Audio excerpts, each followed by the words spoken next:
এই বাজেট কি দেখতে পেরেছেন গোলাম মোল্লা রনি আপনি? যে আমি তো দেখতে পাচ্ছি, মানে আপনি কি আস্তে আস্তে এটা দেখতে দেখতে এসেছেন? গত ৩-৪ দিন যাবত তো এটা পত্রিকাতে ইচ্ছা মতো পত্রিকার সাথে বাজেটের কিছু কিছু অমিল আছে, সামান্য অমিল আছে, কিন্তু মোরালে সবই ঠিক আছে। তো এই বাজেটের ভালো মন্দ কি আপনি একটু বলতে পারবেন আমাদেরকে? 9,38,000 কোটি টাকার বাজেট, রাজস্ব আয় হবে 6,95,000 কোটি টাকা। এটা একটা ঘাটতি বাজেট এবং যে ঘাটতি রয়েছে সেই ঘাটতি পূরণ করা হবে বৈদেশিক ঋণ, কর তো কিছু আদায় বাড়বেই ধারণা করা হয়েছে। এছাড়াও ব্যাংক থেকে সরকার ঋণ নেবেন এরকম একটি কথা বলা হয়েছে। পরিমাণটা হচ্ছে এইরকম যে ঘাটতি হচ্ছে 2,43,000 কোটি টাকা।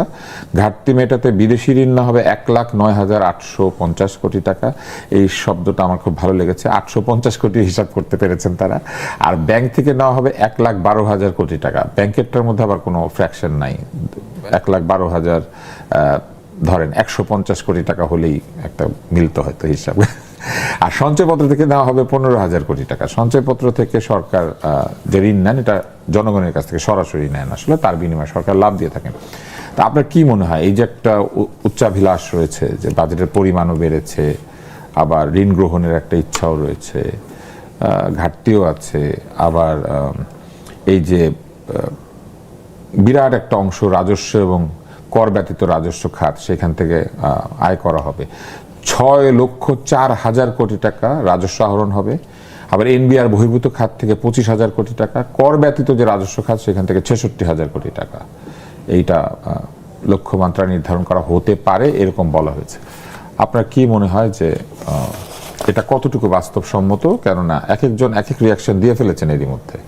আচ্ছা, প্রথমত হলো যে আমাদের এই বাজেট যেভাবে প্রণীত হয় এটা একেবারে প্রথম থেকে একটা গতানুগতিক বাজেট। এটা একটা ফরম্যাট থাকে, ওখানে যদি মানে আমির খসরু মাহমুদ চৌধুরী না হয়ে আনিস আলমগীর সাহেব হতেন বা আপনি হতেন, এই বাজেটটা হয়তো এরকমই হতো, মানে এর চেয়ে খুব বেশি হতো না। আপনি হয়তো বড় জোর আমলাদেরকে একটু রিকোয়েস্ট করে সেখানে স্বাস্থ্য খাতে একটু ব্যয় বাড়াতে পারতেন, আর আনিস আলমগীর হলে সংবাদপত্র সেক্রেটারি বিজ্ঞাপন বাড়িয়ে দিতে পারতো। এই এতটুকু শুধু করা যায়, পুরোটাই সেই পাকিস্তান জমানা থেকে খাতগুলোকে ওইভাবেই সেট আপ করা আছে। এটা হলো প্রথম। দ্বিতীয় যে বাস্তবতা, যে সরকারের সামনে এই মুহূর্তে যে ব্যয়ের খাতগুলো আছে, সেই ব্যয়ের খাতগুলো অনেকটা রাক্ষসের মতো সরকারেরকে একটা হুমকির মধ্যে রাখবে। যেমন এই মুহূর্তে সরকারি কর্মকর্তা কর্মচারীদের বেতন আছে অলমোস্ট 85,000 কোটি টাকা। জুলাইয়ের 1 তারিখ থেকে আবার নতুন পে স্কেল যদি বাস্তবায়িত হয় সেখানে আরও 1,25,000 কোটি, 20,000 কোটি টাকা বা 5,000 কোটি টাকা। তো সব মিলিয়ে এখানে 2 লক্ষ কোটি টাকা অর্থাৎ 6 লক্ষ কোটি টাকা রাজস্ব ধরা হয়েছে।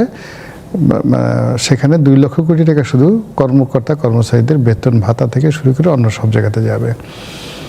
এর বাইরে যে ঋণ এবং পেনশনের স্কিমে আমাদের যে খরচগুলো আমরা কোনো অবস্থাতেই বাদ দিতে পারবো না, অর্থাৎ বৈদেশিক যে ঋণের সুদ পরিশোধ সব মিলিয়ে ঠেলিয়ে যা কিছু আছে সেখানে আমাদের নেট কস্টিং একেবারে যেগুলো না হইল না, স্টাফ স্যালারি, এডিবি এবং এডিবির জন্য যদি 50% আপনি ধরেন যে না ঠিক আছে আপনি কাটসাট করলেন এডিবিতে, তারপর 2 লক্ষ কোটি টাকা এখানে লাগবে, স্টাফ স্যালারি দিয়ে 2 লক্ষ কোটি টাকা লাগবে, আর এই বৈদেশিক ঋণের সেখানে প্রায় অলমোস্ট 1.5 লক্ষ কোটি টাকা লাগবে মিনিমাম।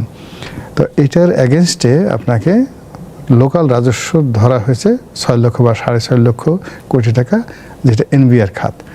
এটা এখনকার যে অর্থ বছরের যে হিসাব, এটা আমার কাছে মনে হচ্ছে একেবারেই অসম্ভব একটা বিষয়। এর কারণ হলো আয়কর থেকে ইনকাম হচ্ছে না বললেই চলে, এবং এই অর্থ বছরে কাস্টমস, ভ্যাট, আয়কর এই 3টা সেক্টর থেকে অলমোস্ট মোর দ্যান 80,000 করোড় টাকা কম আয় হয়েছে। মানুষের আয় কমে গেলে তো এটা কমে যাওয়ারই কথা, কমে যাওয়ার কথা। বিনিয়োগ কমে গিয়েছে, নতুন লোকেরা চাকরি পাচ্ছে না, রাইট, বেকারত্ব বেড়েছে। এই কথা তো ডক্টর ইউনূস সাহেবের সময় আমরা একদম ঠিক মতো দেখতে পেয়েছি। যদি আপনি জিরো বেকারত্বের কথা বলেন সারা দুনিয়াতে, আমাদের এখানে বেকারত্ব বাড়িয়ে রেখে গিয়েছেন। যাক, অসুবিধা নেই, এটা আমাদের তকদির। তাহলে যদি মানুষের আয় না বাড়ে এবং মানুষ যদি চাকরি না পায়, মানুষের যদি বিনিয়োগ কমে যায়, আমদানি যদি কমে যায়, তাহলে তো কর আদায় কমারই কথা।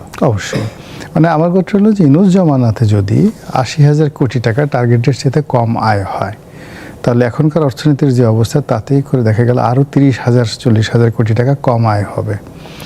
তো সেক্ষেত্রে সরকার যে এনবিআর বহির্ভূত যে সে টার্গেটটা ধরেছে, সেই টার্গেটে আমার কাছে মনে হচ্ছে না যে 4 লক্ষ কোটি টাকা তারা পূর্ণ করতে পারবে, অর্থাৎ 2 লক্ষ কোটি টাকা এখানে তাদের যে টার্গেট আছে তার চেয়ে মিনিমাম কম হবে। এর সাথে যদি আরও কম হয় সেটা অবাক করার বিষয় নয়।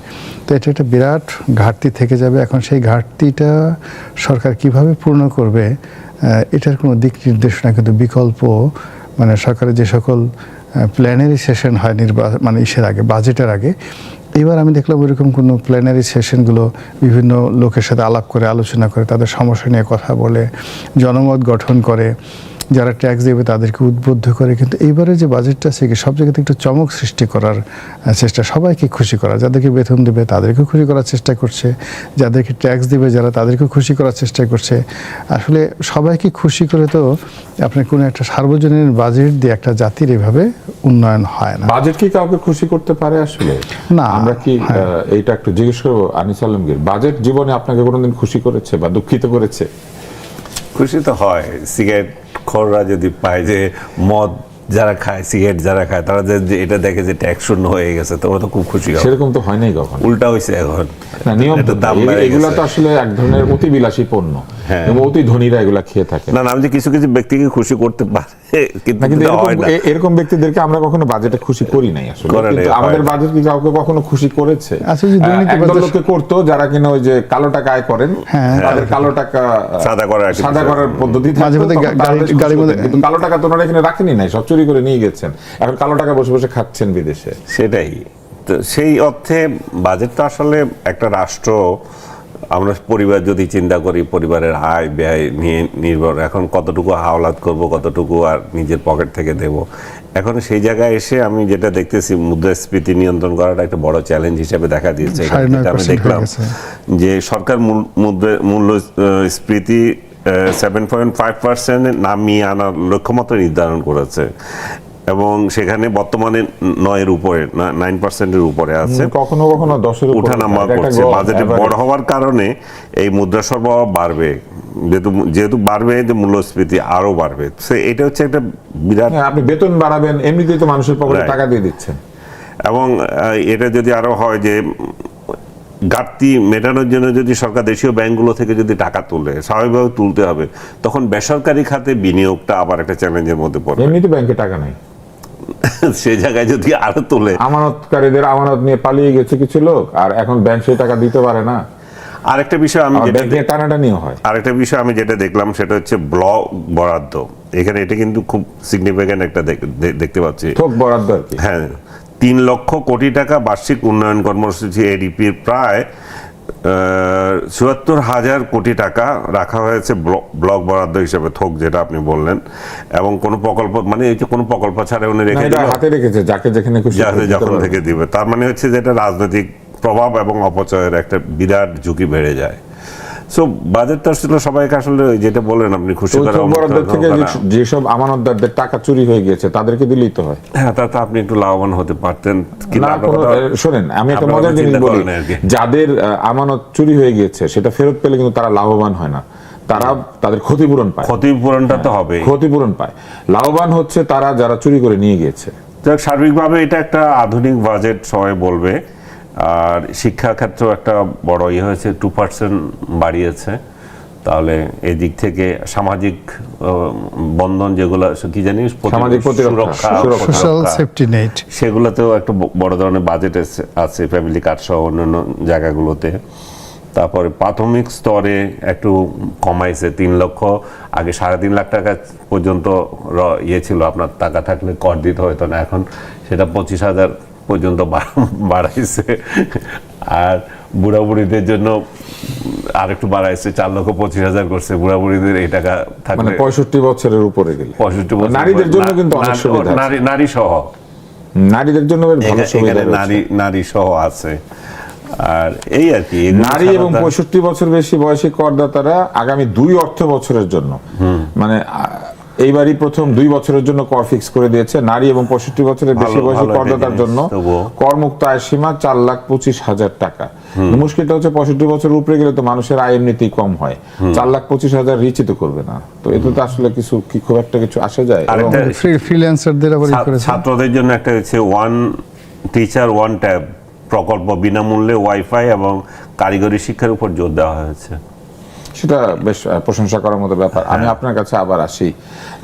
করের ক্ষেত্রে একটা মজার বিষয় হয়েছে, সেটি হচ্ছে যে একদিকে কমিয়ে আনা হয়েছে, স্ল্যাবটা 25,000 টাকা বাড়িয়ে দেওয়া হয়েছে, তাতে করে 3,75,000 টাকা পর্যন্ত যেসব পুরুষের আয় করবেন, যাদের বয়স 65-র নিচে পুরুষ, তারা ওই 25,000 টাকার করের একটা সুবিধা পাবেন।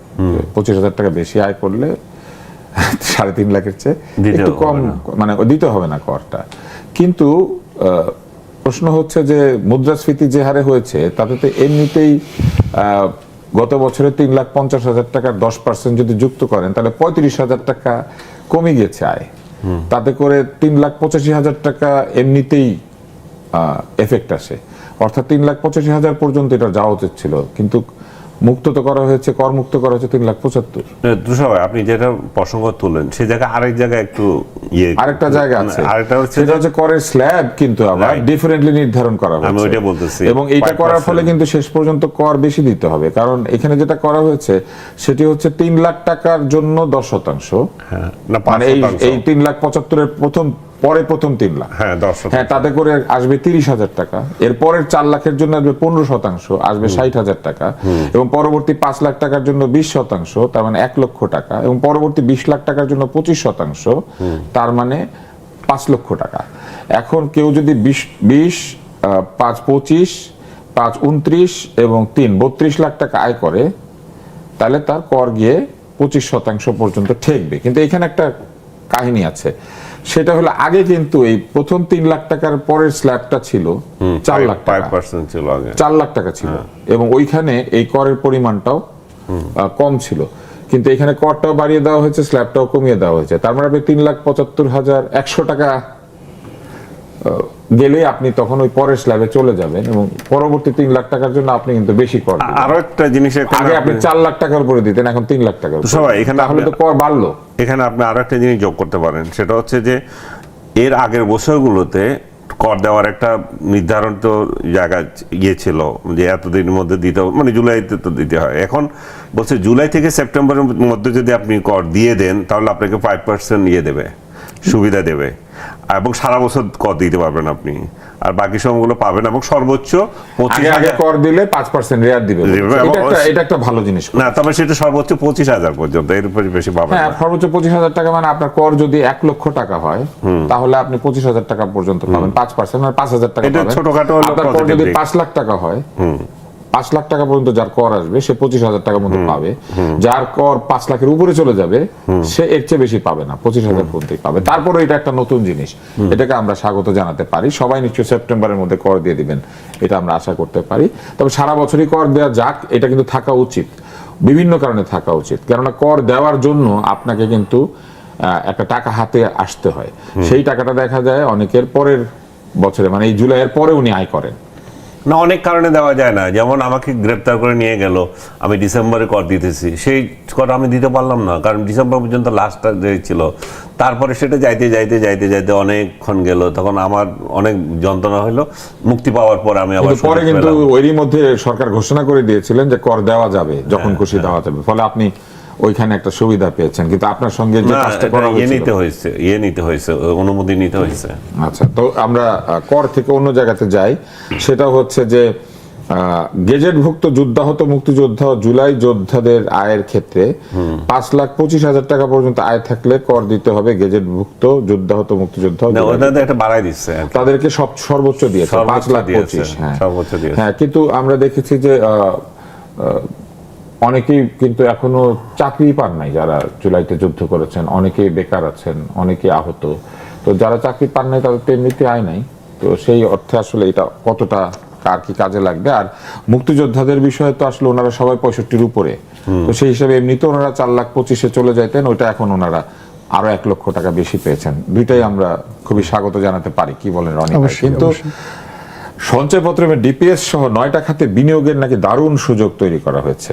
আপনার কি মনে হয় যে আসলে কি এই বিনিয়োগের দারুণ সুযোগ যেটা করা হয়েছে এটা কি অনেক ভালো, নাকি এটা উল্টোটা, যে সরকারকে আসলে অনেক বেশি ধার করতে হচ্ছে, সেই জন্য সরকার মানুষকে উৎসাহ দিচ্ছে যে আমাদের কাছে টাকা রাখো, টাকা জমিয়ে রাখো, ব্যাংকে রাখো? মানে সঞ্চয়পত্রের বিনিয়োগটা মানে আমাদের দেশের যে স্বাভাবিকভাবে যদি আপনি প্রাইভেটাইজেশন ধরেন, IMF এর কিন্তু চাপ ছিল যে সঞ্চয়পত্রের বিনিয়োগ কমিয়ে ফেলতে হবে এবং সঞ্চয়পত্র এক পর্যায়ে বন্ধ করে দিতে হবে। IMF কিন্তু এই চাপ দিয়েছে। রাইট। তো এটা মানে এটা হলো বেকার মানুষদের বা যারা কাজ করতে চায় না, রিটায়ার্ড মানুষরা সঞ্চয়পত্র, হ্যাঁ তারা সঞ্চয়পত্র কিনে। গৃহিণীরা সঞ্চয়পত্র কিনেন ছোট ছোট সঞ্চয় দিয়ে। সঞ্চয়পত্র কিন্তু বাংলাদেশে খুবই একটি নিরাপদ, শুধু না মানুষের অনেকের ক্ষেত্রে একটা জনপ্রিয় মাধ্যম, একটা জনপ্রিয় মাধ্যম, বিনিয়োগের একটা জনপ্রিয় মাধ্যম। এবং সেটা না ঠিকই আছে, এখানে যা কিছু করেছে আমি মনে করি যে আমাদের আসলে IMF এর কথা মতো সব কিছু চললে, IMF এর সব সাজেশন নিয়ে সরকার চলতে পারবে না, তো বাংলাদেশে সম্ভব না। আমাদের দেশের যে পরিবেশ পরিস্থিতি, প্রেক্ষাপট, মানুষের মন মানসিকতা এবং আমাদের অর্থনীতির যে স্ট্রাকচার, সেই স্ট্রাকচার IMF বা বিশ্ব ব্যাংকের কথা মতো চললে আমাদের দেউলিয়া হয়ে যেতে হবে। তো সেক্ষেত্রে গৃহিণী, তারপর সে যারা রিটায়ার্ড যারা লোকজন আছেন, তাদের জন্য এই সঞ্চয়পত্রটা, আবার অনেক সময় দেখা যাচ্ছে আমাদের দেশের আপনার কাছে কিছু টাকা আছে, আপনি যুবক কিন্তু আপনি বিনিয়োগের কোনো স্কোপ খুঁজে পাচ্ছেন না এই মুহূর্তে। আপনার কাছে 50 লাখ টাকা আছে কিন্তু আপনি দেখতেছেন যে আপনি না পারছেন ব্যাংকে রাখতে, না পারছেন বিনিয়োগ করতে। তো সেই ক্ষেত্রে সঞ্চয়পত্র একটা গুরুত্বপূর্ণ বিষয়। সরকারের অর্থনৈতিক অবস্থা ভালো না, এটা প্রশংসার যোগ্য যা কিছু করেছে আর কি। তো যাই হোক, আপনার মোটা দাগে এই বাজেটকে কতটুকু প্রশংসা করবেন, 100-তে কত নম্বর দিবেন? না, এখানে তো প্রথমে 100-তে 100ই দিতে হয়। এখানে তো সেই বাজেটে মানে সমালোচনা করার মতো আমি তো তেমন কিছুই দেখছি না। প্রথম থেকে এই পর্যন্ত যেটা আছে, আগেই বললাম যে গতানুগতিক, এবং এখানে শুরুতে যেটা বললাম যে সবাইকে সরকার খুশি করার চেষ্টা করেছে। কর যে নেট, সেই কর নেট বাড়ানোর চেষ্টা করে বেশি আয় করার চেষ্টা করা হয়েছে, আর কর বৃদ্ধি না করে এটাকে সমন্বয় করার চেষ্টা করেছে। করছে নিউ আইডিয়া, এবং সরকার যদি সফল হয় তাহলে তো আমাদের সকলের জন্য এটা খুব একটা ভালো হবে। তাছাড়া অন্যভাবে দেখতে পারেন, ইউনুস অর্থনীতির 12টা বাজিয়ে গেছে, তো ওরা সময় পেয়েছে কত? 3 মাস মাত্র সময় পেয়েছে। 3 মাসে একটা বাজেট তৈরি করা, এটাও তো একটা বিরাট যজ্ঞ।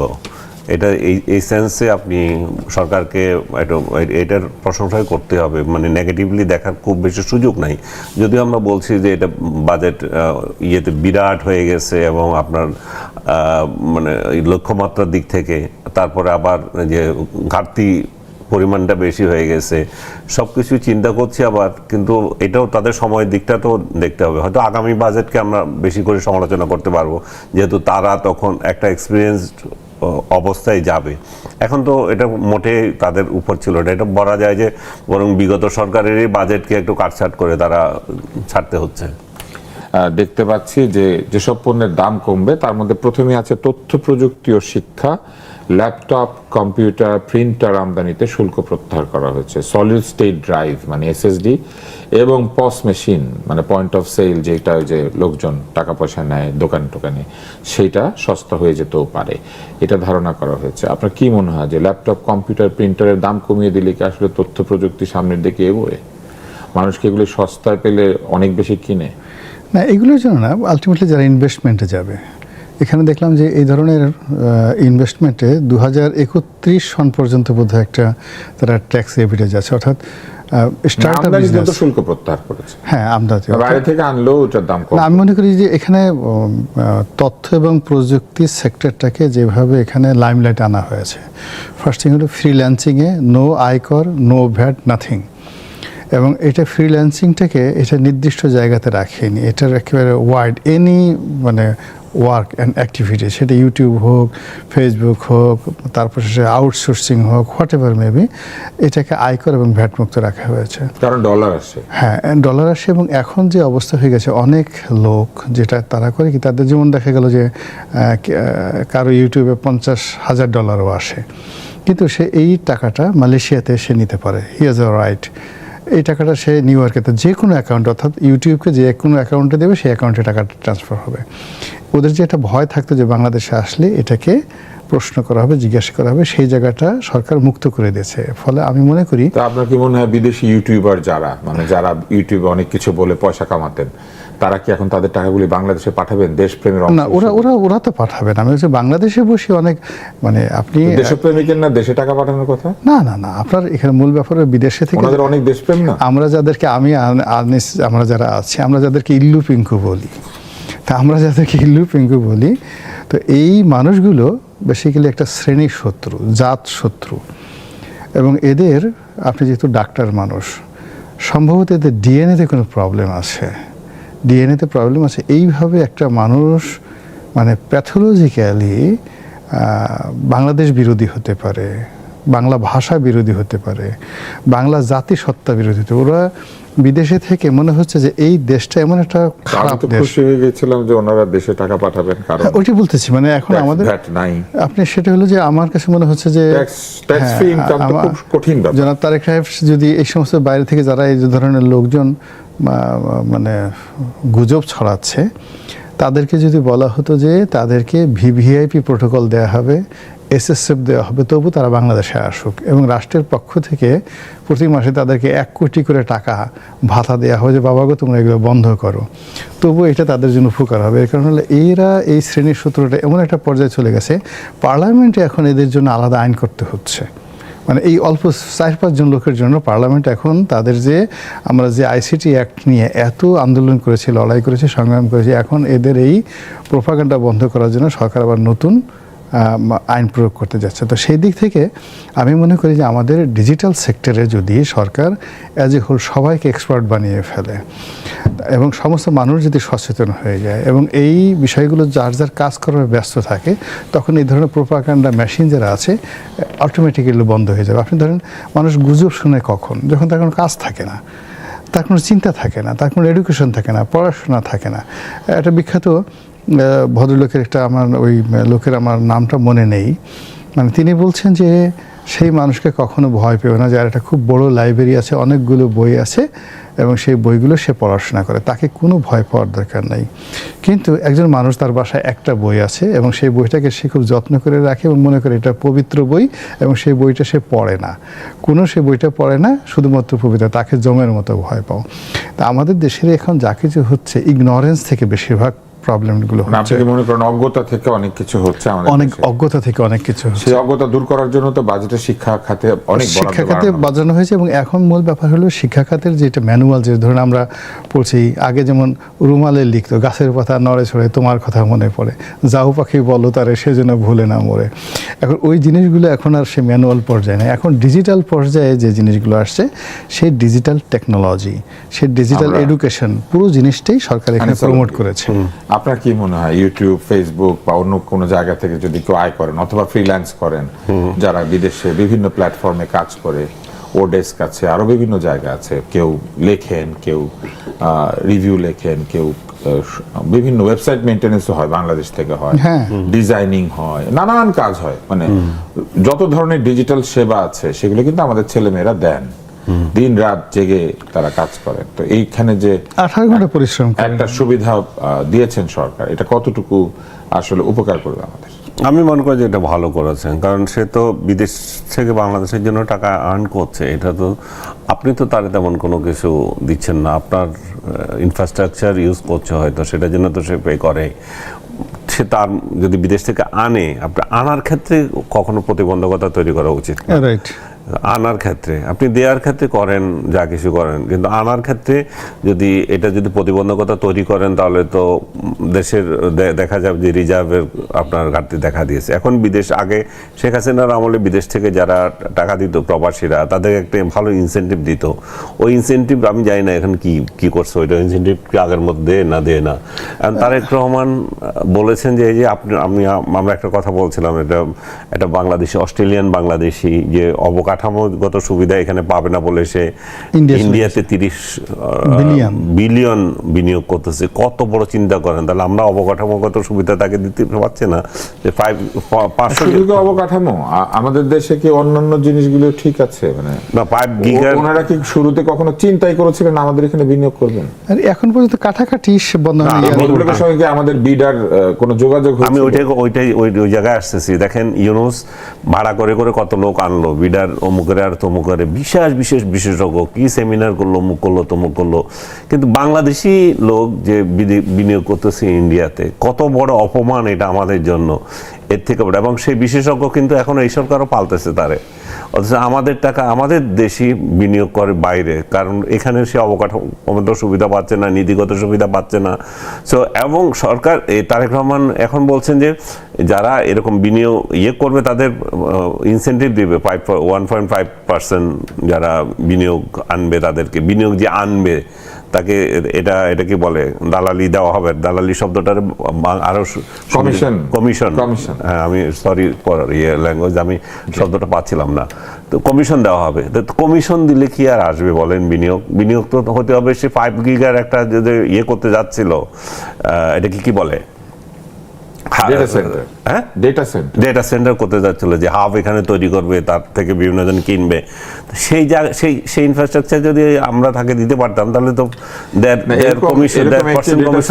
নিরবচ্ছিন্ন বিদ্যুৎ সরবরাহ দরকার 3 থেকে 5,000 মেগাওয়াট প্রতি, মানে এক নিরবচ্ছিন্ন বিদ্যুৎ সরবরাহ, সেটা দেওয়ার ক্যাপাসিটি কি আমাদের আছে? সেইটাই বলছি, আমার তো ওই অবকাঠামো নাই, তাহলে সে বাইরে চলে যাচ্ছে। তো আমার ইনসেন্টিভ দিয়ে লাভ হচ্ছে না।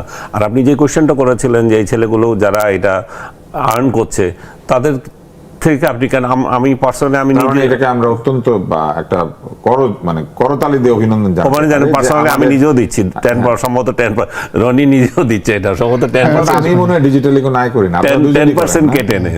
10% কেটে নেওয়া কিন্তু কম না। তো এটা যদি ডিজিটাল আয় নাই, এটা যদি ভাই আমরা হারাম ইনকাম করছি না, এটা হালাল ইনকাম, খুব কষ্ট করে ইনকাম করে, গালিও খেতে হয়। আনিসের জীবন তো হারাম হয়ে গেছে একদম। হালাল ইনকাম থেকে যদি টাকাটা নিয়ে যাচ্ছে, এটা তো ঠিক না। এটা উৎসাহ দেওয়া হলো, আমি তাহলে ডিজিটাল আয় করার চেষ্টা করব। দেশের জন্য কিছু করে। আচ্ছা, একটা জিনিস আমার খুব জানার ইচ্ছা করে, যে টেলিভিশন স্টেশনগুলি যে সব ডিজিটালি ইউটিউব অন্য জায়গাতে তাদের রিল ছেড়ে দেয়, এরাও তো বিদেশ থেকে ডলার আনে। হ্যাঁ, প্রচুর। এইটাও কি রেয়াত পাবে? একই পাবে। ব্যক্তি ফ্রিল্যান্সাররা পাবে, প্রাতিষ্ঠানিক ফ্রিল্যান্সাররা, প্রাতিষ্ঠানিক ইউটিউবাররা করমুক্ত হয়ে যাবে। সবাই হয়ে যাবে। বাহ, খুবই আনন্দের কথা। তাহলে টেলিভিশন বন্ধ করে দিয়ে সবাই ইউটিউবে প্রোগ্রাম খুলতে পারে না? টেলিভিশনগুলো তো এখন এখন তাই করছে। আমি যে রসিকতা করছি এটা কি আপনারা বুঝতে পারছেন? না, রসিকতা করে, বাট আমি সিরিয়াসলি জিনিসটা বলছি। আমি এই জায়গায় আমি একটা পত্রিকা তার এখন এই জায়গায় আমি একটা কথা আছে, আপনি আগের প্রশ্নে যেটা করছিলেন যে গোলাম মাওলানা রনির সাথে আমি একটু দ্বিমত করছি এই জায়গায়। সে বলছে গুজব কেন ছড়ায়, গুজব কেন ছড়ায় কি বলছিলেন আপনি? গুজব ছড়ানোর মেইন উৎস কিন্তু ওইটা না। গুজব ছড়ানোর মেইন উৎস হচ্ছে তথ্যের বাধা দেওয়া, ওই তথ্য যথাযথ না থাকা। আমাদের আগের সরকার তথ্যে বাধা দিয়েছে বলে যে এই যে পিনাকি বা আদার্স যেগুলো অপতথ্য ছড়ায় ইয়েতে, তারা এই যে ছাগু সম্প্রদায়ের কাছে খুব পরিচিত হয়ে গেছিল এবং তাদের পীর মেনে গেছে, কারণ তারা এত মূল উৎস থেকে তথ্য পাচ্ছে না। যে আমাদের এই সরকারও সেটা করতে হবে, এদের ভাত এমনি মরে যাবে। কারণ আপনি যদি মেইন মিডিয়াগুলোতে, আমার মনে হয় না এই অনুষ্ঠানের পক্ষ থেকে আমরা অবশ্যই আশা করি সকলের আয় বাড়বে এবং আয়গুলি তারা না, আমি বলছি যে তথ্য, আমি সরকারের নীতির কথা বলছি। সরকার যদি তথ্য প্রবাহে বাধা না দেয়, মেইন স্ট্রিম মিডিয়াগুলো যদি অবাধে কথা বলতে পারে, তখন এই সমস্ত আগাছাগুলা এমনি বন্ধ হয়ে যাবে, গুজব যারা ছড়ায়। এবং এই জন্য বিশেষ আইনের দরকার হয় না তখন। আমরা 1 মিনিট পরে বিরতিতে যাব, তবে তার আগে একটা ছোট্ট প্রশ্ন করতে চাই। বিনিয়োগ যদি বাড়াতে হয়, কারখানা যদি তৈরি করতে হয়, তাহলে তো এমএস রড লাগবে, কারণ ভবন তৈরি করতে, কারখানা শেড তৈরি করতে রডের অনেক ব্যবহার আছে। তাহলে নির্মাণ ব্যয় বাড়িয়ে দিলে তো আসলে স্থাপনার ব্যয় বাড়বে, সেক্ষেত্রে তো কারখানা তৈরির ব্যয়ও বাড়বে। এমএস রডের দাম বাড়িয়ে দিয়ে আসলে কার উপকার হবে? এটা আমরা বুঝতেছি না। হয়তো এটা যারা আছে, এটা তো একটা প্রস্তাবিত বাজেট। এখানে এগুলো যারা অ্যাসোসিয়েশন আছে তারা এটা নিয়ে আলোচনা করবে। 30 তারিখের পরে এগুলো নিয়ে 30 তারিখ পর্যন্ত এগুলো নিয়ে মানে হবে এবং অনেকগুলো সমন্বয় হবে। এখন আমাদের নির্মাণ শিল্পটা অনেক দিন ধরে মুখ থুবড়ে পড়ে আছে এবং রডের যে দাম আছে সেই দাম গত 2 বছরে মারাত্মকভাবে কমে গেছে। কমে যাওয়ার পরে কিন্তু মানুষ কিনছে না। মানে অ্যাটলিস্ট হাজার ফ্ল্যাট তৈরি হয়ে আছে যেগুলো অবিকৃত অবস্থায় রয়েছে। ব্যাংকগুলো এখানে বিনিয়োগ করেছে, তারাও আরো দাম বাড়লে এটা আরো বাড়বে। হ্যাঁ, এই বিষয়গুলো নিয়ে যারা আবাসন খাতের যারা লোকজন আছেন তারা অবশ্যই সরকারের সাথে বসবেন, কথাবার্তা বলবেন এবং আমার কাছে মনে হচ্ছে যে it's not a huge problem, এই প্রবলেমগুলো সলভ করা সম্ভব। আরেকটা রসিকতা করি, ঢাকা শহরে একটা বড় সমস্যা, শুধু ঢাকা না সারা বাংলাদেশের বড় সমস্যা হচ্ছে এই ম্যানহোলের ঢাকনা আছে যে সেটা লোহার, এটা চুরি হয় এবং এটাকে বাঁচানোর জন্য অনেক চেষ্টা করা হয়, কিন্তু চুরি হয়ে যায়। আর লোহার দাম বাড়লে তো ম্যানহোলের ঢাকনা আরো থাকবে না না ম্যানহোল এটা কি হবে? আমি বলি এখন ম্যানহোলের এখানে আমাদের চিন্তা আসা হয়েছে ম্যানহোলের ঢাকনা যেমন পিভিসি মানে সিপিভিসি যেটা আমরা এখন ব্যবহার করে চায়নাতে, এটা কিন্তু স্টিলের সাথে আরও বেশি শক্তিশালী এবং দীর্ঘস্থায়ী। তো কাজে এই ধরনের সিপিভিসি যদি ব্যবহার করা হয় ম্যানহোলের ঢাকনার ক্ষেত্রে, এটা তো এখন যেটা আছে ড্রেসের সুবিধা হবে, সরকার এখানে টেকনোলজি এবং পরিবর্তন আরেকটা করতে আমাদের পারবে। প্রশ্ন করে বিরতিতে যাই, সেটা হচ্ছে খেজুরের দাম কমবে। হ্যাঁ এখন সৌদি আরব থেকে খেজুর আসলে কম দামে কিনবো আমরা, কিন্তু সৌদি আরব থেকে মধু আসে, এটার দাম বাড়বে। এক যাত্রায় পৃথক ফল, সৌদি আরব থেকে রওনা দিল, না, অস্ট্রেলিয়া থেকে আসবে মধু। না যেখান থেকে আসুক বিদেশি মধু মানেই দাম বাড়বে। তাহলে এক যাত্রায় পৃথক ফল হলো না, মানে সৌদি আরবের খেজুরের দাম কমবে আর সৌদি আরবের মধুর দাম বাড়বে। না, এটা নির্ভর করছে যে আপনি খেজুর উৎপাদন মধু করেন কি না। বিলাসী পণ্য? মধু বিলাসী পণ্য খেজুরও নয়, সুন্নাত, মধু আপনার দেশে উৎপাদন হয়, পর্যাপ্ত হয়। পর্যাপ্ত হয়, আপনি বাইরে থেকে এবং আনবেন আরো একটা ব্যাপার হলো যে আমাদের দেশ থেকে হাজার হাজার টন মধু এই ভারতের যে গোদরেজ বা অন্যান্য যে কোম্পানিগুলো খুব ওরা এখান থেকে নেয়, নিয়ে যা সে রিফাইন করে 3 গুণ দামে আবার আমাদের এখান থেকে বিক্রি করে, গড়ে 300 টাকা করে। আমাদের বাংলাদেশে বড় বড় যারা খাদ্য প্রস্তুতকারী প্রতিষ্ঠান, তারা মধু কেন বিক্রি করে না? মধু হয়তো করবে আগামীতে, সেদিন একটা সময় তো বাংলাদেশে এপির যে মধু ছিল ওয়ান অফ দ্য ফাইনেস্ট মধু, আমার কাছে এখনো যেটা মনে হয় আমি যত অস্ট্রেলিয়ার মধু, সিঙ্গাপুরের এপি তো মধু, নাই। হ্যাঁ ওই তো বলছি এপির মধু ছোটকালে যে খেয়েছি। এটা ইন্ডিয়ান একটা কোম্পানি দখল করে সরকারের নিয়েছে। সময় এমপি টেমপি হয়েছিলেন। আচ্ছা আমি জানি না, কিন্তু এপির মধুটা আমার কাছে সবচেয়ে মানে মনে হতো, ইভেন ওই যে কুণ্ডেশ্বরী, তারপর শেষে আমাদের যে অন্যান্য যে সাধনা ঔষধালয়, এদের সবারই কিন্তু আলাদা একটা ইউনিট ছিল, মধু প্রস্তুত করা আলাদা একটা ইউনিট ছিল, এবং মধুর মধ্যে বিভিন্ন রকম ব্র্যান্ড ছিল। এর মধ্যে একটা সবচেয়ে ভালো ব্র্যান্ড ছিল পদ্ম মধু। হ্যাঁ ও পদ্ম আপনি মধু, তার মানে মধুরসিক। হ্যাঁ মধুর নাম ছোটকাল থেকে। আপনি মধুরসিক, আমরা মধুরসিক। গোলাম মোল্লা রনির সঙ্গে পোলট্রি, ডেয়ারি, মৎস্য খাদ্য এগুলোর দাম কমবে এবং কিডনি ডায়ালিসিসের যে ফিল্টারটা আছে সেটার দাম কমবে বলে আশা করা যাচ্ছে। ইন্ট্রাঅকুলার লেন্স, অর্থাৎ এই যে চোখে ছানি পড়লে যে আমরা লেন্স বদলে দেই, সেটার দাম কমবে। হার্টের যে লাগায় যেটা, কিছু ঔষধের দাম কমবে, কিছু হার্টের যে স্টেন্ট, যেটাকে সাধারণ রোগীরা রিং বলেন, হার্টের রিং, হ্যাঁ, সেটার কিছু দাম কমার সম্ভাবনা রয়েছে। ইলেকট্রিক গাড়ির দাম কমবে, কিছু ক্যান্সারের ওষুধের দাম কমবে। এইগুলিকে নিশ্চয়ই আমরা সাধুবাদ জানাতে পারি, অবশ্যই অবশ্যই অবশ্যই অবশ্যই। এগুলিকে আমরা সাধুবাদ জানাতে পারি। কিন্তু শিশু খাদ্যের দাম কমবে। ডাক্তারি ভাষায় আমরা কোনো খাদ্যকে ঠিক শিশু খাদ্য বলি না। খাবার 2 রকমের, একটা বড় রাখায়, একটা ছোট রাখায়। ছোটরা খাবে বুকের দুধ 6 মাসের আগ পর্যন্ত, আর কিছু খাবে না। আর 6 মাস পার হওয়ার পরে আমরা বড় রাজা খাই, সেটাই সে খাবে ভিন্ন প্রিপারেশনে, অর্থাৎ তাকে চটকে দিতে হবে, নরম করে দিতে হবে। কিন্তু আলাদা করে শিশু খাদ্য জিনিসটা কি, এটা তো আমরা কোনো ব্যাখ্যা জানি না। এটা সরকারের, আপনি যেহেতু জানেন না, আমরা কি করে জানবো? আমরা তো আম জনতা একদম। কিন্তু মানে বিশ্ব স্বাস্থ্য সংস্থা সহ অন্য বহু স্বাস্থ্য বিষয়ক যারা কাজ করেন তারা কিন্তু বলেছেন যে কোম্পানিগুলো সিরিয়াল মিরিয়াল কি বানায়, হ্যাঁ সেই সিরিয়াল মিরিয়াল কিন্তু শিশু খাদ্য না, সেগুলো হচ্ছে এক ধরনের শিশুদের 12টা বাজানোর, সেরিলাক এগুলো আছে। এগুলো হচ্ছে সব শিশুদের 12টা বাজানোর জিনিস। এগুলোর দাম কমিয়ে এগুলো খাওয়ানোতে কাকে উৎসাহ দেওয়া হবে, এটা আসলে কেউ জানে না। যাই হোক, একটা জিনিস ভালো লেগেছে, অ্যালকোহলের দাম বাড়বে, সিগারেটের দাম বাড়বে, কাজু বাদামেরও দাম বাড়বে। হ্যাঁ, তো খেজুরের দাম কমবে। এটা কি এই কারণে যে কাজু বাদাম অ্যালকোহলের সাথে খায়? এখন যারা মানে মদারু আছে তারা ভালো বলতে পারবে আর কি। হ্যাঁ, তা আমাদের জন্য চাল, ডাল, আটা, ময়দা, আলু, পেঁয়াজ এগুলো স্বাভাবিক দাম থাকে, এগুলো কিন্তু দাম কমবে, কারণ এগুলোর ক্ষেত্রে শুল্ক প্রত্যাহার করা হয়েছে, ভ্যাট আর প্রত্যাহার আমরা করা চাই হয়েছে। যে মূল্যস্ফীতি অনেক দাম কমিয়ে দেওয়া হয়েছে। হ্যাঁ, মূল্যস্ফীতির এবং মুদ্রাস্ফীতির এটা নিয়ন্ত্রণের মধ্যে থাকুক, যেন স্বস্তির একটা নিঃশ্বাস থাকে। দ্রব্যমূল্য, ধান, চাল, গম, আলু, গবাদি পশু, হাঁস, মুরগি, মাছ, পেঁয়াজ, রসুন, আদা, লবণ, চিনি, ভোজ্য তেল, বীজ সহ 60টি নিত্য পণ্যের উপর 60 উৎসে করের হার 5%, 2%, 1% কমিয়ে 0.5% করে দেওয়া হয়েছে। তাতে করে কিন্তু এই পণ্যগুলির উপরে বিদেশি শুল্ক ভার কমানো হয়েছে। বিদেশি মাংসের কথা তো বোধহয় বলা হয়েছে। বিদেশি মাংস তো আমাদের একটা চুক্তি আছে, ওটা আমেরিকাতে, ওটা তো শূন্য। হ্যাঁ, শূন্য। তাহলে ব্রাজিল থেকে যদি আসে মাংস, তখন ট্যাক্স হবে, কিছু হওয়ার কথা আর কি, এখন এটা আমরা জানি না। এটা ও শূন্য হওয়ার তো কথা না। ব্রাজিল থেকে যদি ধরেন গরুর মাংস আসে, তাহলে তো আমরা 200 টাকা করে গরুর মাংস কিনতে পারবো। তাই ব্রাজিল থেকে একেবারে। আমেরিকাতে কিন্তু গরুর মাংসের দাম অনেক, আমেরিকাতে কিন্তু কেজি প্রতি প্রায় $12, $13। যাক, আমি জানি না, আমেরিকার জানি না, তবে আমি আমেরিকার যেমন $12.5, ওদের মার্কেটে $12.5। খেজুরের কথা বললেন না আপনি, কোয়ালিটি ওয়াইজ আমেরিকার খেজুর কিন্তু সৌদি আরবের খেজুরের চেয়ে বেটার, ফার বেটার।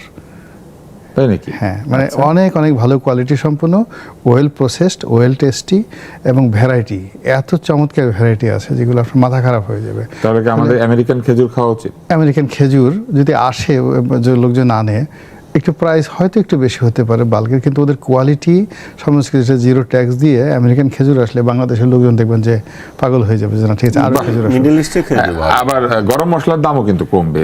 জিরা, দারচিনি, এলাচি, লবঙ্গ, গোলমরিচ সহ এবং ধনিয়া সহ এগুলোর উপর যে 5% শুল্ক ছিল এটা প্রত্যাহার করা হয়েছে। এটা ভালো, হোটেল এটাও তো রেস্টুরেন্ট এটা ভালো। তাহলে এটা ভালো। সোনার গয়নার উপর কর কমেছে। হ্যাঁ, এটাও ভালো, কিন্তু মূল ব্যাপার হলো যে স্বর্ণ তো এখন একটা এরকম একটা দুর্লভ প্রোডাক্ট হয়ে গেছে। খুব অর্থনৈতিক সঙ্গতিপূর্ণ পরিবার না হলে বিয়ে শাদিতে বা ব্যক্তিগত ব্যবহারে এখন কেউ আর গোল্ড ব্যবহার করতে চায় না, আর স্বর্ণ ঘরে রাখাও বিপদ। কিন্তু আমাদের এখানে সোনার দাম যদি কমে যায় ভারতের বাজারের চেয়ে, তাহলে নাকি সোনা পাচার হয়। তাতে অসুবিধা নেই। আপনার এখানে তো অনেক দুবাইয়ের মতো রাষ্ট্র শুধুমাত্র তাদের ওই এলাকাটাকে একটা গোল্ডেন ট্রায়াঙ্গেল বানিয়ে বিশ্ব স্বর্ণ চোরা চালানির একটা কেন্দ্রীভূত বানায় তাদের ইকোনমিকটাকে তারা টিকিয়ে রেখেছে।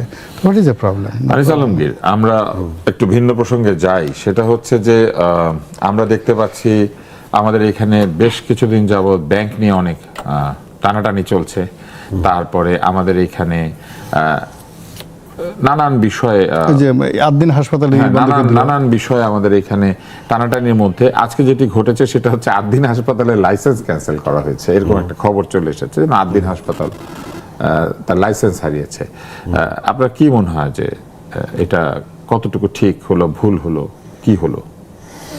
না, তাদের একটা সাজার দরকার ছিল, তো সেই সাজাটা চূড়ান্ত সাজা এটা হবে সেটা আমি অবশ্য মানি না। কারণ যে কোনো একটা ব্যবসা প্রতিষ্ঠান তারা এই পর্যায়ে দাঁড়িয়েছে, মানে এটা অবকাঠামো তৈরি করেছে, তাদেরকে সাজা দিতে হবে, আর্থিক সাজা দিতে হবে। এমন আর্থিক সাজা দেওয়া উচিত যে তারা যাতে দৃষ্টান্তমূলক হয়, সেটা যাতে মনে রাখে। আপনি তারা যদি গলা টিপে মেরেই পেলেন তাহলে তার এটা কি দাঁড়ালো না কিছু। এটা তারা যেই অপকর্মটা করেছে, এই যে 6টা শিশুর যে মৃত্যু হলো, বা আরও মানে বলা হচ্ছে যে আরও বেশি ছিল, আমি শিওর না, যেটা মিডিয়াতে এসেছে সেটা হচ্ছে 6টা। তার থেকেও বড় বিষয় হচ্ছে এই আদ্দিন হসপিটালের কর্মীরা যেভাবে মিডিয়াকে আক্রমণ করেছে, যেভাবে ভাড়াটিয়া বাহিনী বানিয়েছে ওরা, এটা এক একটা দুর্বৃত্ত, ওদের আচরণগুলো ছিল দুর্বৃত্তপনার মতো। তো এই কোনো একটা সেবামূলক প্রতিষ্ঠান, এরকম হসপিটাল এরকম দুর্বৃত্ত পালবে, এটা তো হতে পারে না। মিডিয়াকে তারা কেন আক্রমণ করবে? মিডিয়া কি তাদের ওইখানে শত্রু হিসাবে গিয়েছিল? মিডিয়া কখন যায় যেখানে আপনি অপকর্মের প্রশ্ন আসে, সেখানে তারা সত্যটা কি সেটা জানানোর জন্য হয়। আপনি তো নিজেও ভিকটিম হতে পারেন, আপনার হয়তো নাও দোষ থাকতে পারে, সেই রকম সেটাও তো তুলে দেওয়ার দায়িত্ব মিডিয়ার। শুধু আপনার প্রেস রিলিজ দিয়ে দেবে তা তো না। তো সেই জায়গায় তারা যেভাবে মিডিয়াকে আক্রমণ করেছে, সেটার জন্য তাদের একটা সাজার দরকার ছিল। এবং যে শিশুগুলো মারা গেল সেটার উপর একটা সাজার দরকার ছিল।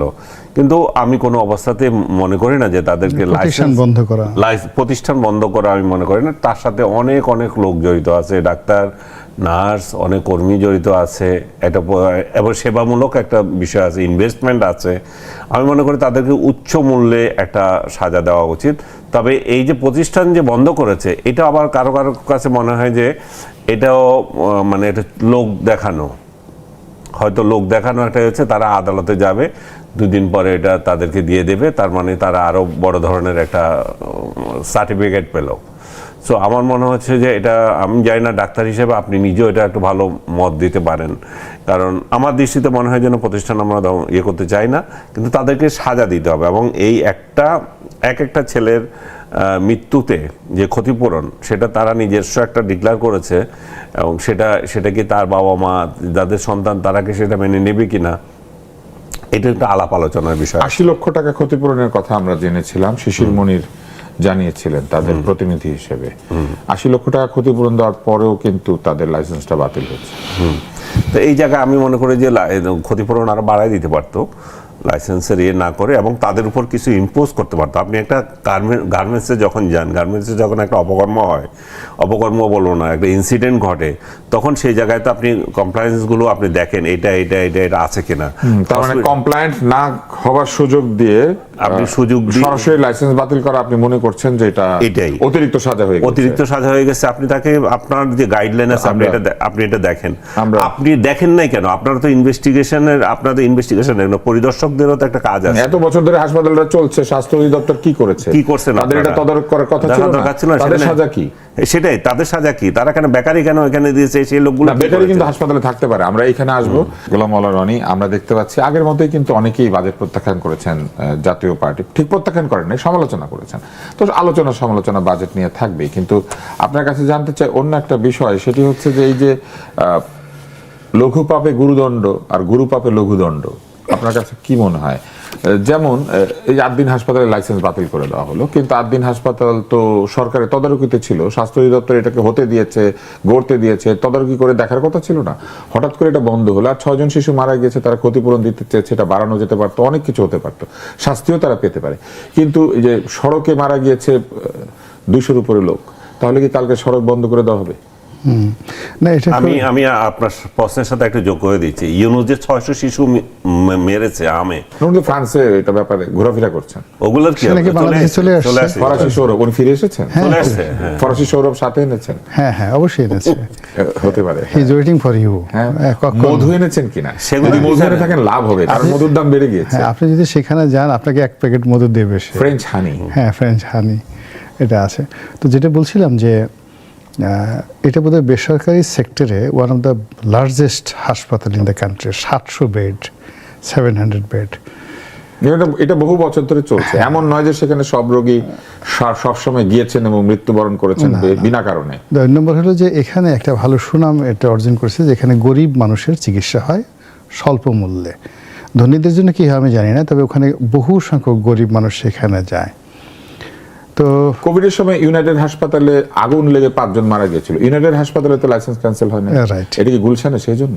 রাইট, ওইটি। আর এর সাথে প্রভাবশালী লোক আছে, তো সেদিক থেকে এই কাজটি সুবিবেচনা প্রসূত হয় নাই। এটাই আমার কাছে যেটা মনে হচ্ছে যে এই হাসপাতালটার মালিক পক্ষ এরা জামাতের সাথে জড়িত ডাইরেক্টলি, সরাসরি আকিজ গ্রুপ, আকিজ পরিবার, এরা জামাতের মেন্টর, জামাতের প্রশাসন, এর বশির, এর বড় ভাই, এই যারা থাকে হলো এই এলাকাতে। এবং এই যে এদের যে আমির হামজা, এর ভিতরে একটা বড় মসজিদ আছে।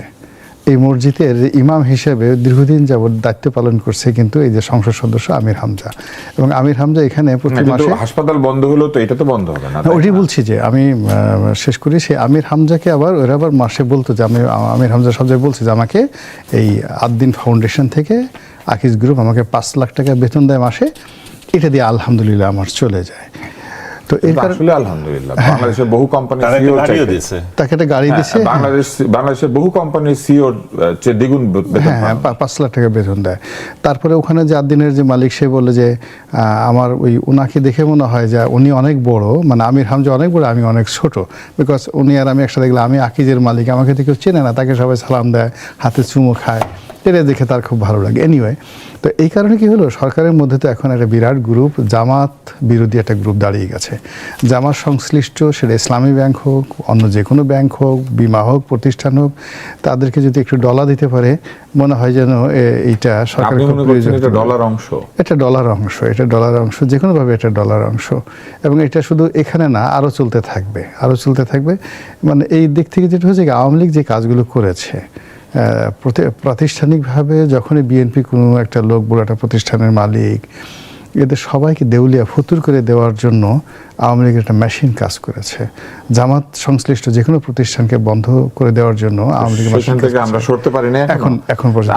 আমরা শেষ মন্তব্যটা নিতে চাই আনিস আলমগীর আপনার কাছ থেকে। আপনি যদি এই ব্যাপারে সিদ্ধান্ত দিতেন যে এই হাসপাতালে কি হওয়া উচিত, আমি আপনাকে এর আগেও বলেছি, আবারও বলছি একই কথা, এটা লঘু পাপে গুরুদণ্ড হয়ে গেছে। এই শিশুদের ক্ষতিপূরণ হসপিটাল থেকে বাধ্য করে অন্যভাবে নিয়ে যাওয়া যেত। এখন যেটা হবে, এরা আদালতে যাবে এবং আমি যেটুকু বুঝতে পারি আদালত তাদেরকে তাদের পক্ষে রায় দিয়ে দেবে, কারণ এই প্রতিষ্ঠানের সঙ্গে অনেক ডাক্তার জড়িত আছে, নার্স জড়িত আছে, অনেক অনেক অনেক বিষয় জড়িত আছে। আমি যে জায়গা, এবং এর আগে বলছিলাম যে আমি ডক্টর ইউনূস যে 600-র উপরে শিশুকে হত্যা করেছে টিকার অবহেলা করে, তাকে যে আমরা একটা রাজকীয় মামলাটা পর্যন্ত নিতে পারছেন, মামলা পর্যন্ত নিচ্ছি না, তো সেই জায়গায় সেই দেশে আপনি এই 6টা শিশুর জন্য যখন এত বড় সাজার ব্যবস্থা করেন, তাহলে সেটা কিন্তু মানে প্রশ্নবিদ্ধ হয়। এইখানে আরেকটা জিনিস যেটা আমি মনে করি যে সরকারের দেখা উচিত, এই ইসলামী নাম দিয়ে দিয়ে আদ্দিন অমুক তমুক আপনি দেখবেন যতগুলো আছে, এই হসপিটালগুলোতে আবার বেশি বাটপারি হয়। এই বাটপারিটা যাতে পরিদর্শক যারা আছে তারা যদি একটা দেখে যে ইসলামীকরণ, ইসলামী নাম দিয়ে দিয়ে যে বাটপারিগুলো যাতে বন্ধ হয় এবং নর্মাল কার্যক্রম যাতে থাকে, নাম ইসলামী দেন কিন্তু যাতে ইসলাম বিক্রি করে না। আরবি ভাষায় নাম, আরবি ভাষায় তো নাম মানেই না না না, আমি দেখেছি যে যতগুলো ইসলামী নামকরণ করা আছে এগুলার মধ্যে সব বেশিরভাগ বাটপারি হয়। এই বাটপারিটা যাতে পরিদর্শকরা স্পেশালি দেখেন। আমরা যেন মানুষের ধর্মীয় আবেগকে আমাদের কাজের ক্ষেত্রে কোনো সুযোগ হিসেবে ব্যবহার না করি, বরং যেখানে ধর্মীয় আবেগ জড়িত আছে সেখানে সেবাও যেন সেই রকম, রাইট, একদম সেটা আমরা আশা করতে পারি। নিশ্চয়ই নিশ্চয়ই।